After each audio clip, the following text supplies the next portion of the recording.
Thanks all for coming here, and it's a little bit sinking in. It was very emotional to revisit what we did in terms of the video and the meet, and we are still, very emotional of yesterday's event and our past journey. So I would like to thank all of you to come here for this noble cause. And from the day we went for the transplant, and I had one image in my mind that I can create video like this and inspire as many as possible. So I keep telling him, study hard, play hard, be a healthy, good human being, so that everyone gets inspired that if Roman can change Chirag's life, why can't we change somebody's life? So it was very simple, and I'll always motivate Chirag to do something great so that it can become a great example that life can change like this from where we were, having all these difficulties. It would be unfair not to thank everyone, right from Dr. Subbarao, starting as his pediatrician, and then Dr. Revti as a transplant physician, where once we met her, and 3 years before the actual transplant, we came to know that we have a match, but the results were not very encouraging. The different unrelated transplants were not very encouraging. So, sorry. Okay. So we thought whether to go for it. So we were in dilemma as a parent. So we were thinking, what if of the remaining 20% chance of mortality or any other severe GVHD? What should we do? Then came a day again. We tried to ask, kept in touch with all the doctors. I think a lot of time Dr. Bhatt's name also came. Why don't you go and meet? We were in touch with Dr. Revti. We were just finding, what next. And then again, the same donor match knocked our door.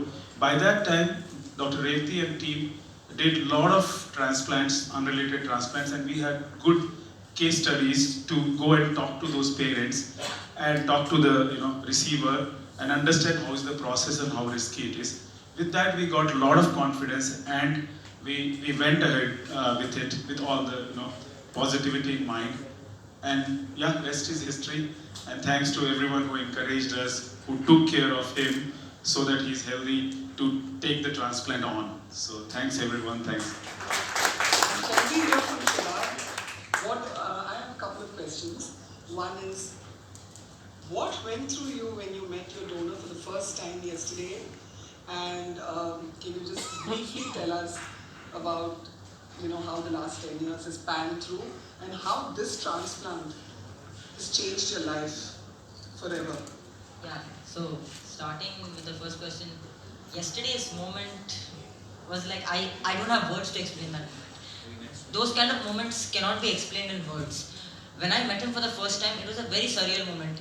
I mean, I'm going to tear up right now. Like, what he has done for me is beyond everything. Like, always, all of my wishes to God, whenever I pray to God, I always wish that he is right, because what he has done for me is completely unreal. I really thank him so much.